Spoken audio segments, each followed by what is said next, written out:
How do you know when it's time to change vacuum tubes? Well, this question, and it's a good one, comes to us from Nikolai in Romania. Dear Paul, how can we know when it's time to change the vacuum tubes on our gear? If we listen to music every day on the same audio gear, I think that it will be hard to discover when it's time to replace the tubes. You're right. Is there a more technical indicator for this, or does it depend only on our audio perceptions? Thank you. Well, you know, one of the problems of being an engineer is that if you're an engineer, you have a very literal mind, and the more I live with myself and the longer I have been around, I discover that I suffer exactly from that, like every other engineer that I know. Now, some are far more literal than I, and I think one of the reasons I've been a little bit successful in having a dual role of being a CEO and an engineer is because I'm a little less literal than a lot of the others. And I've learned to deal with it. And the reason I bring that up is because the literal answer to this is, well, yeah, there are tube testers, and we can test the transconductance of a tube. We can test how much, vacuum is still there, et cetera, et cetera. But in a practical sense, you can't, right? Because you probably don't have a tube tester, and you probably don't know what to look for. So I would have to say the quick answer to that is you have to do it by exchanging them and hearing the difference. See, the problem is, and you've hit on it, Nikolai, change happens slowly.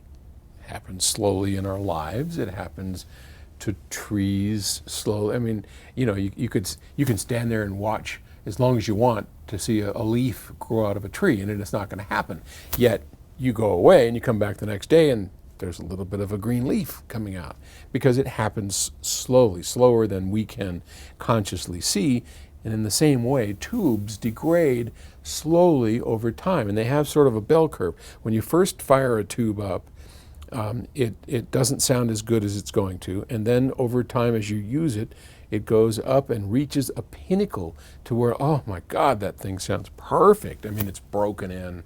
It's reached that magical point, and it goes up like that over time, and it depends on the tube, it depends on how it's being used, and I'll tell you some examples in just a sec.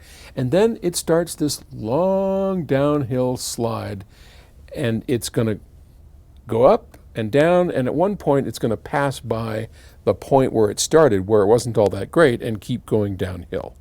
And when you replace it, boom, up it comes, then you go through that same period. Now, as a practical matter, I change every tube in my system every year, and it's a joyful thing because the system is sounding good, but by the end of a year it's sounding a little tired. And I can always kind of tell. It's just, it's lost some of the life. I replace the tubes, boom! I let them go all night, and by the time I come back the next day, they are at the top of that bell curve, and they'll stay up there for a while. So I said I would give you some specifics.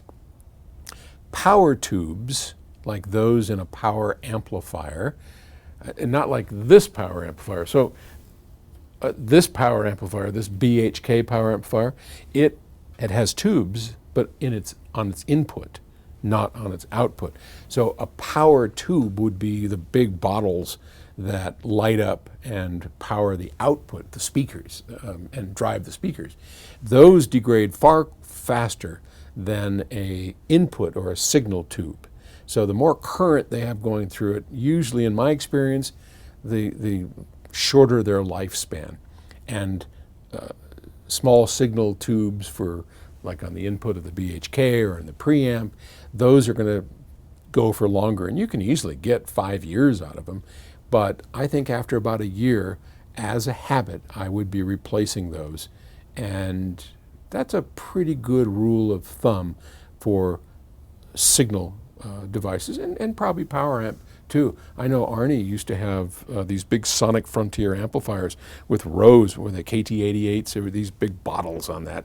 He'd let those things go for 2 or 3 years before, there'd be this big brouhaha of all the tubes getting thrown out and all new ones. And oh my God, and then you have to rearrange the system. It was quite, it was quite the ordeal. But anyway, I hope that helps. But you got to do it by ear or by calendar. Okay, thanks. And I'll talk to you tomorrow. Bye.